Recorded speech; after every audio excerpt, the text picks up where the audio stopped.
예수님께서는 오전 9시쯤 십자가에 매달리셨고 오후 3시쯤에 돌아가셨습니다. 예수님께서 6시간 동안 십자가에 매달려 계셨습니다. 그리고 이 6시간 동안에 예수님께서는 십자가에서 7번 말씀하셨습니다. 9시에서 12시까지 3시간 사이에 3번을 말씀하셨습니다.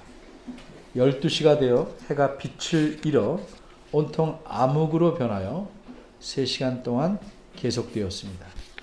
마침내 오후 3시쯤 되자 예수님께서 4번 말씀하신 후에 돌아가셨습니다. 이렇게 3시쯤 되어 예수님께서 돌아가시기 직전에 하신 4가지 말씀 중에 첫 번째 말씀이 오늘 본문에 나온 7가지 말씀 중에 4번째 것입니다. 가상칠언의 첫 번째 말씀은 아버지여 저희를 용서하여 주옵소서 자기들의 하는 것을 알지 못하기 때문입니다 라는 말씀입니다. 두 번째 말씀은 내가 네게 진실로 네게 이르노니 오늘 네가 나와 함께 낙원에 있으리라 라는 말씀입니다.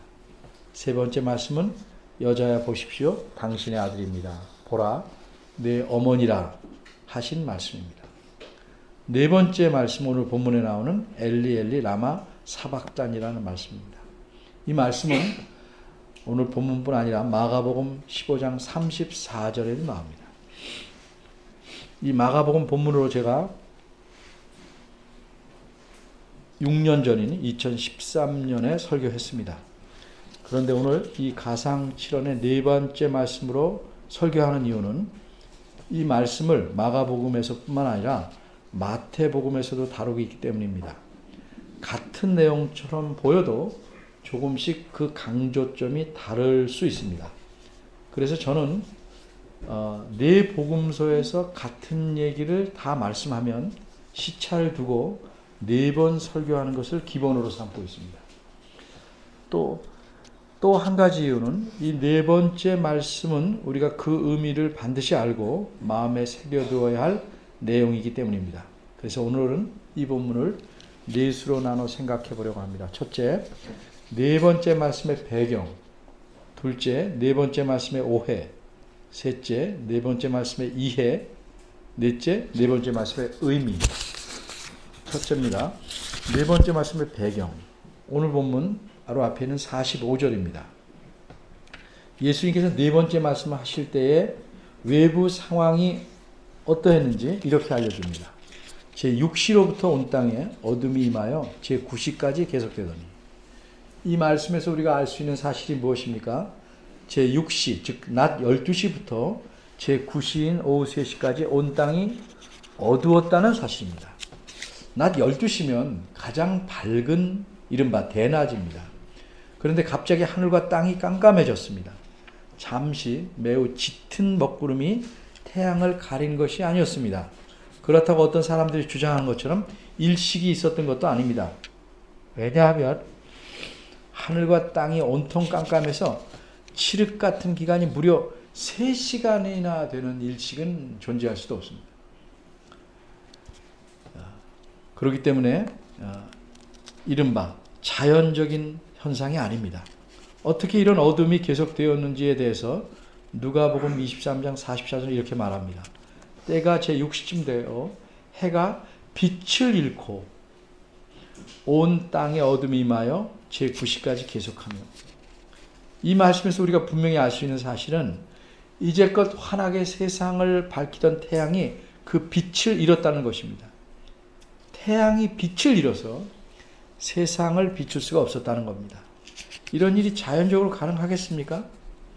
그런데 또 저절로 혹은 우연히 있을 수 없었던 일들이 있습니다.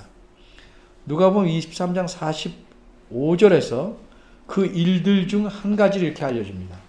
성소의 휘장이 한가운데가 찢어지더라. 이 휘장은 이른바 그 당시 성전에 있었던 커튼입니다. 커튼. 이것이 성소 입구에 있었던 바깥 커튼이든지 성소와 지성소를 구분짓는 내부의 커튼이든지 간에 이건 학자들 간에 의견이 있습니다. 그러나 분명한 사실 한 가지는 이 휘장의 한가운데가 그것도 위에서부터 아래로 찢어지는 일이 있었는데 이렇게 찢어지는 것은 저절로 되거나 사람이 행한 일일 수가 없다는 점입니다. 그 이유가 무엇이겠습니까? 그 휘장은 바깥 것이든 내부의 것이든 높이가 적어도 중간에서 매단 게 아니니까 높이가 적어도 어떤 부분은 높고 낮지만 적어도 40규빗 20m에 이르는 것입니다.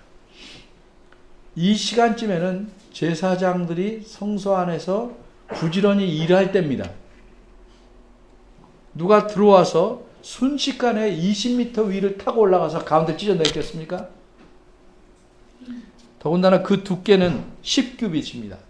커튼, 여러분 집에 커튼 두께가 얼마나 됩니까? 1cm 됩니까? 굉장히 얇습니다. 그죠? 암막도 두껍지 않습니다. 이건 커튼 두께가 10규빗, 5cm입니다. 5cm. 20m에 5cm 되는 걸 솟구쳐 올라서 칼로 한번 쫙 째? 불가능한 일입니다. 그럼 이런 일들은 어떻게 생겼다고 봐야 합니까? 마태복음, 마가복음, 누가복음을 기록한 분들이 다른 분도 마찬가지지만 이런 일들이 저절로 우연히 일어났다는 입장에서 기록했을까요? 결코 아닙니다. 성경의 기록자들은 이런 일들이 어떻게 생겼는지 알려주지는 않지만 그 이유는 자신들이 성경을 기록하는 관점이 어떤 시각에서 기록하는지 누구나 인정할 만큼 분명하기 때문입니다. 쉽게 말해서 우리가 누구를 말하면 그 사람은 누구 편이야? 이렇게 분명한 것처럼 성경 기록자들은 하나님 편에서 하나님께서 하신 일들을 기록한 것입니다. 그래서 굳이 당연한 것들은 때때로 언급하지 않습니다. 다시 말하자면 이 모든 일들은 하나님께서 일어나게 하신 것이라고 기록자들이 제시해 놓은 겁니다. 그러면 하나님께서는 어째서 암흑이 있게 하셨는가?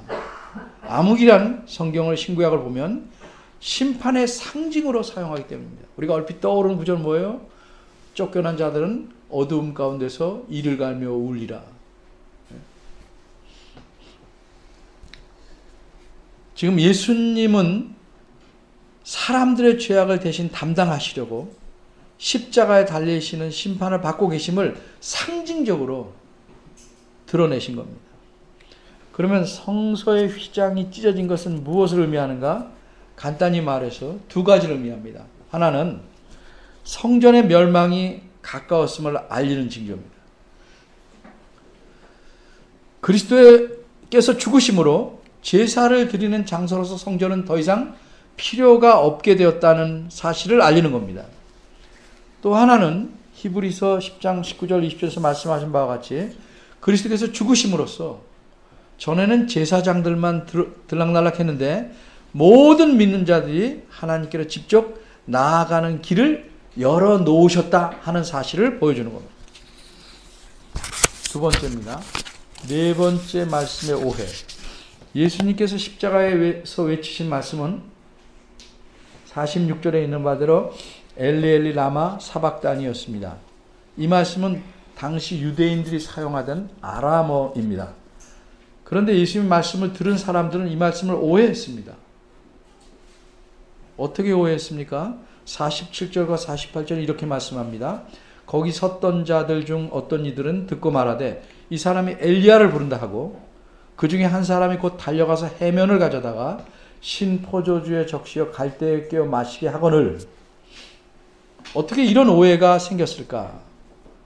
예수님께서 십자가에 매달려 계심으로 사람들이 서 있는 것보다 훨씬 위쪽에 계실 뿐만 아니라 큰 소리로 거기다가 고통 가운데 격앙된 상태에서 갑자기 외치셨기 때문에 사람들이 정확하게 알아듣지 못한 것으로 보입니다. 그러기에 엘리야를 부른다고 이해했습니다. 그렇게 이해한 사람들은 유대인들일 겁니다. 유대인들은 구약 성경을 통해서 장차 하나님께서 선지자 엘리야를 보내시겠다고 하신 말씀을 알고 있었기 때문입니다. 그런데 어떤 사람들은 자신들이 오해한 것에 근거해서 예수님이 이렇게 비웃기까지 합니다. 팩트가 아닌데 오해한 것에 근거해서 뭐라고 비웃냐? 49절입니다. 그 남은 사람들이 이르되 가만두어라. 엘리야가 와서 그를 구원하나 보자 하더라. 한편 아람어를 알아듣지 못하는 사람들은 어떻게 했을까? 십자가에 달린 예수님께서 큰 소리를 외치니까 뭔가 갈증이나 고통을 줄이기 위한 거를 요구한다. 이렇게 나름대로 이해했습니다. 48절입니다. 그래서 어떤 사람이 달려가서 신포도주, 약간의 그 고통을 줄이는, 진정해주는 역할을 하는 신포도주를 가져왔습니다.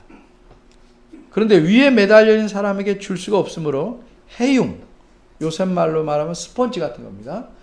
해융에다가 신포도주를 이렇게 축여서 갈대에 꿰맵니다. 그리고 그것을 들어서 예수님의 입에 대어 마시게 했던 겁니다. 이처럼 그 현장에 있던 사람들은 아무도 예수님의 외침을 제대로 알아듣지 못했습니다. 큰 소리로 외쳐도 알아듣지 못했습니다.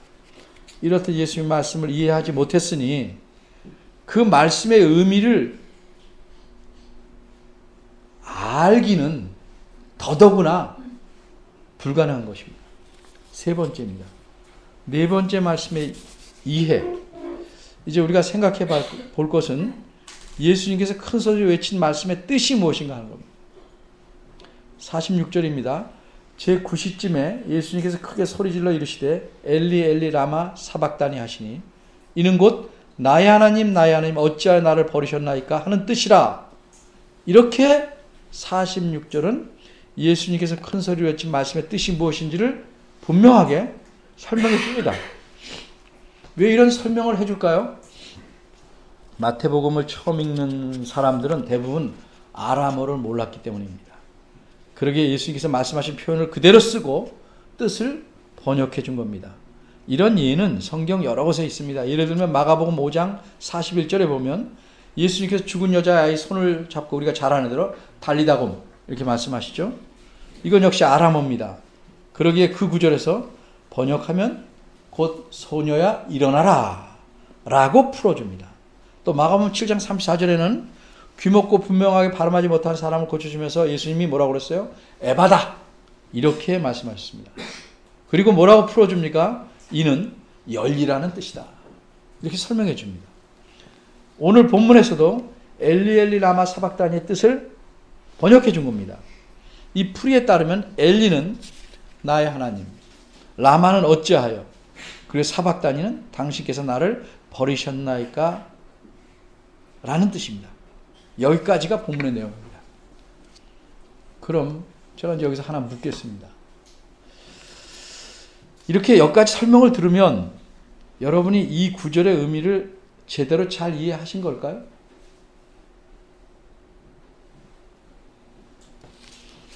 만일 그렇다면 이 구절에서 말하려는 것이 예수님은 단지 십자가에서 이런 말씀을 했고 그걸 번역하면 이러이러한 거다는 사실만 말하려고 쓴 것일까요?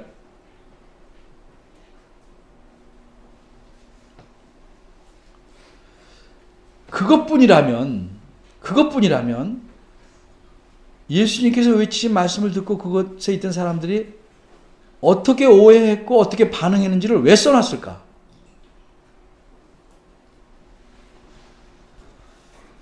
우리가 요걸 그대로 알고 이 구절이 말하는 의미를 다 알았다고 생각하고 그친다면 예수님의 십자가 곁에 있던 사람들처럼 전혀 이 말씀의 의미를 이해 못한 겁니다. 이것은 마치 어린아이들이 줄줄 어른보다 성경 구절은 잘 외우지만 의미는 알지 못하고 외우는 것과 거의 같습니다. 우리가 이 말씀의 번역한 뜻만 알고 그 말씀에 담긴 의미를 모른다면 십자가에서 하신 말씀을 직접 듣고도 오해했던 사람들과 우리 사이에는 무슨 차이가 있습니까? 아무런 차이가 없습니다. 그럼 어떻게 해야 이 본문의 의미를 올바로 이해할 수 있겠습니까? 그래서 네 번째로 이 네 번째 말씀의 의미를 보겠습니다. 이 의미를 우리가 알려면 적어도 이제 세 가지를 좀 더 생각해 봐야 돼요. 첫째로 예수님께서 엘리 엘리 라마 사박다니를 외치신 이유가 무엇일까? 바꿔 말하자면 예수님께서 그렇게 외치신 것은 하나님께서 나를 버리실 줄 몰랐는데 정말 나를 버리셨네? 이러실 수가 있습니까? 라고 말씀한 건가? 하나님에 대해서 하나님만은 나를 안 버릴 줄 알았는데 버리셨네? 배신감을 느껴서 너무 속상해서 원망으로 하신 말씀인가? 전혀 그렇지 않습니다. 그렇지 않은 이유를 좀 생각해 봅니다. 예수님께서는 자신이 이 세상에 왜 오시게 됐는지 분명히 아셨습니다. 그리고 그 오신 목적을 이루기 위해서 살아오셨습니다. 심지어 예수님은 자신이 어떻게 죽을지도 잘 아셨습니다. 그래서 제자들에게 이렇게 말씀합니다. 보라, 우리가 예루살렘으로 올라가노니 인자가 대제사장들과 서기관들에게 넘김에 저희가 죽이기로 결정하고 이방인들에게 넘겨주어 그를 능욕하며 채찍질하여 십자가에 못 박게 하리니, 이렇게 분명히 하셨습니다.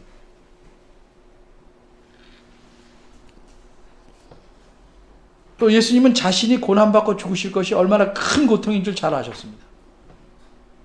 그래서 뭐라고 기도하십니까? 내 아버지여, 만일 하실만 하면 이 잔을 내게서 지나게 하옵소서라고 3번씩이나 기도합니다. 그 고통을 아셨기에.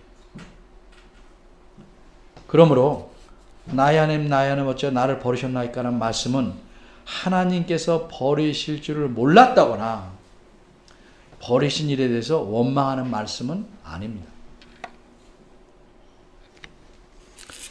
그럼 어째서 그런 게 아닌데 버리셨나이까 라고 했는가? 미리 답을 말하면 그가 받으시는 고통이 너무 크셨기 때문입니다.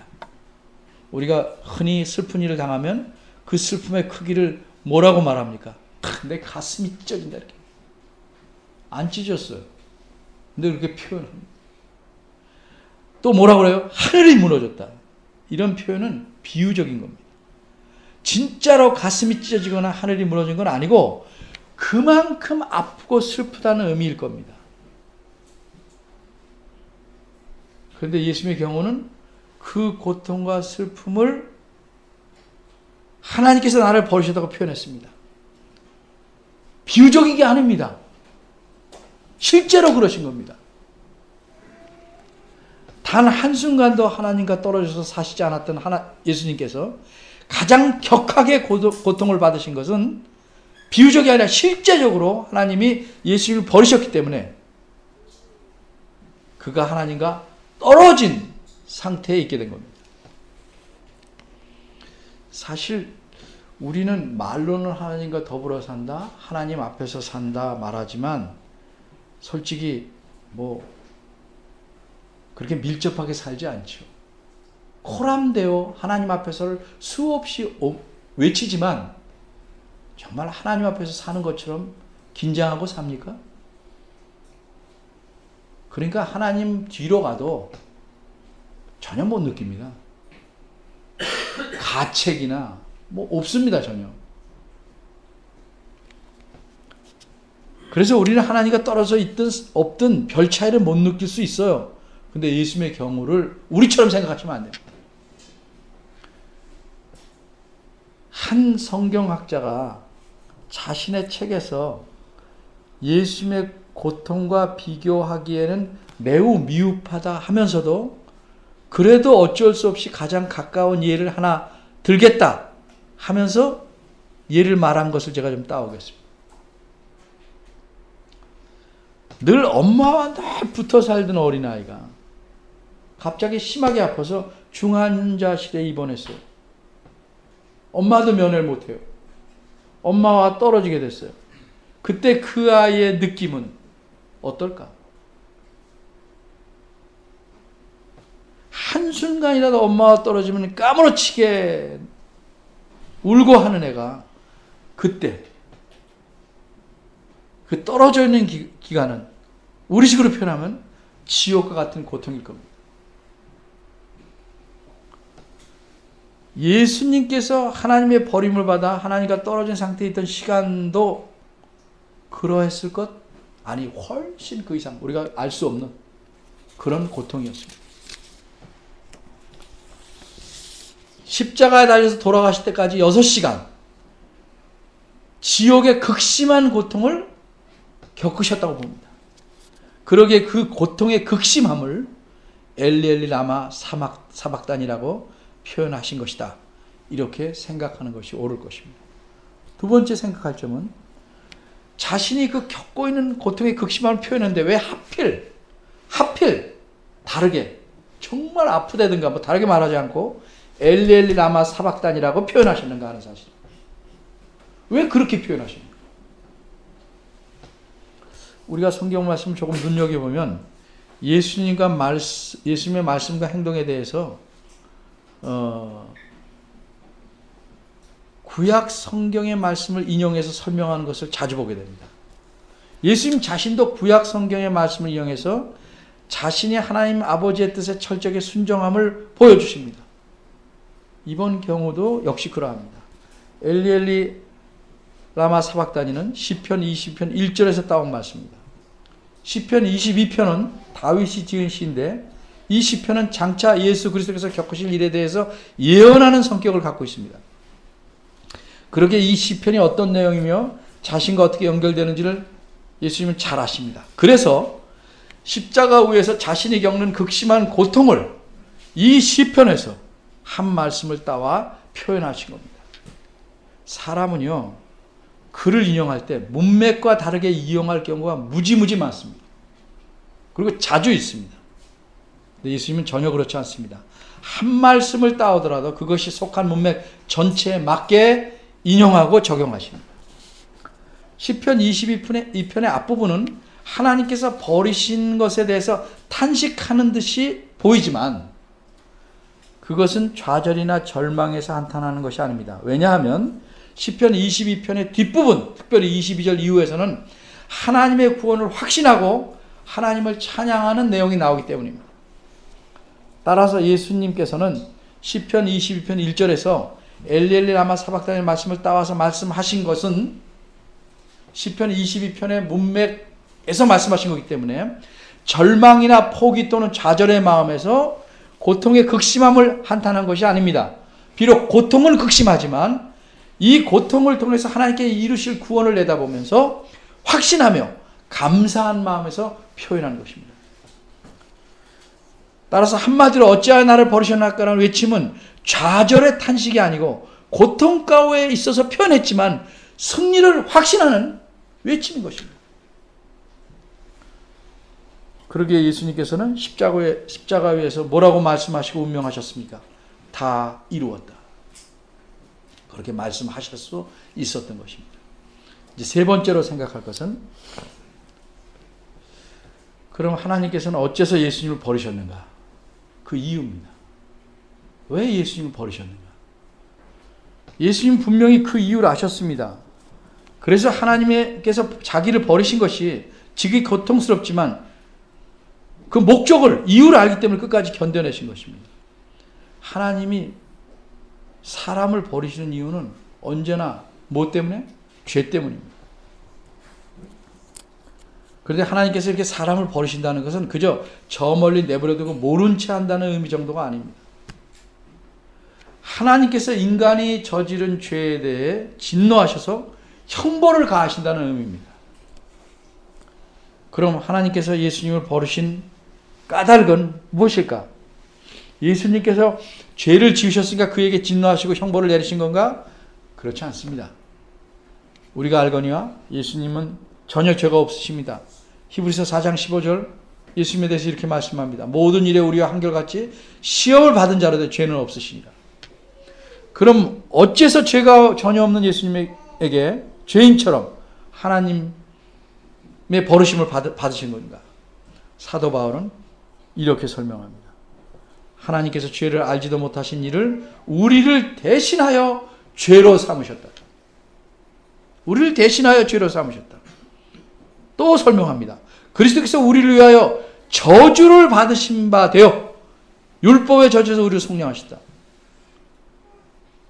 죄로 삼으심을 받고 저주를 받아서 버리신 겁니다.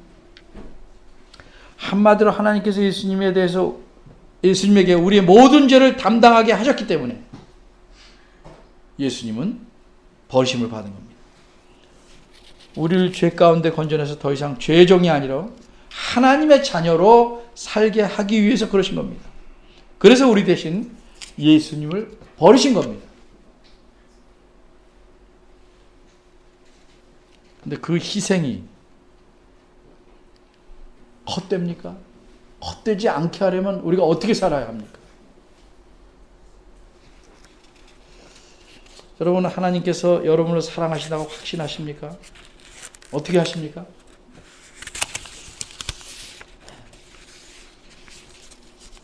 의도하진 않았는데 마침 여러분이 이번에 삼위 하나님 읽은 책과 내용이 좀 겹치는 부분이 있어서 참 잘됐다 싶습니다. 하나님께서는 우리를 위해 자신의 아들을 내놓으셨습니다. 자기 아들을 십자가에 버리셨습니다. 그 사실로 하나님께서 우리를 지극히 사랑하신다는 사실을 우리는 알고 믿는 겁니다. 우리가 어떤 어려움과 고통 가운데서 용기를 갖고 감사하며 기쁘게 살아갈 수 있는 비결이 뭡니까? 세상 사람들은 그렇게 살기 위해서, 이른바 행복하게 살기 위해서 돈을 모읍니다. 권력을 모읍니다. 필요한 것들을 모읍니다. 근데 우리에게 그 비결이 돈입니까? 권력입니까? 아닙니다. 우리가 어떤 상황에서도 용기를 갖고 감사하게 기쁘게 살 수 있는 비결은 무엇이냐? 하나님께서 우리를 버리시지 않고 우리 대신 예수님을 버려서 죽게 하셨다는 사실입니다. 이 하나님의 사랑 때문입니다. 변치 않는 사랑 때문입니다. 따라서 우리가 예수 그리스도께서 하나님께 어째서 버림받으셨는지, 그리고 그 버림받으심이 누구를 위한 것인지를 잊지 않고 살아간다면 우리의 삶에 태풍이 불 때 흔들릴 수는 있으나 결코 뽑히거나 넘어지지 않는 뿌리 깊은 나무같이 우리는 살 수 있을 것입니다. 우리는 하나님의 은혜로 시냇가에 옮겨 심겨진 나무고 하나님의 능력으로 그 능력에 따라 살아가는 나무들입니다. 우리 모두의 삶에 하나님을 기쁘시게 하는 열매들이 풍성하기를 바랍니다. 기도하겠습니다. 하나님 아버지, 하나님의 사랑이 어떠한지를 머리로만 알고 있지 않게 하시고 마음으로 진심으로 깨달아 늘 하나님께 감사하며 하나님을 의지하며 살게 하옵소서.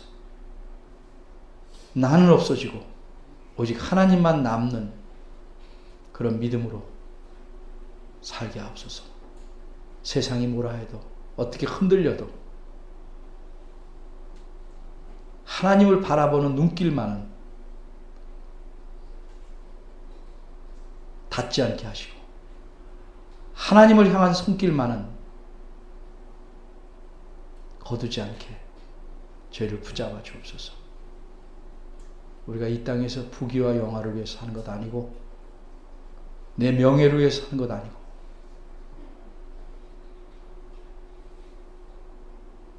궁극적으로 하나님의 영광, 하나님을 기쁘시게 하기 위해서 사는 것임을 한시도 잊지 않고 살아가는 하나님께 칭찬받는 열매 맺는 나무들이 되도록 은혜 주시길 바랍니다. 예수님의 이름으로 기도합니다.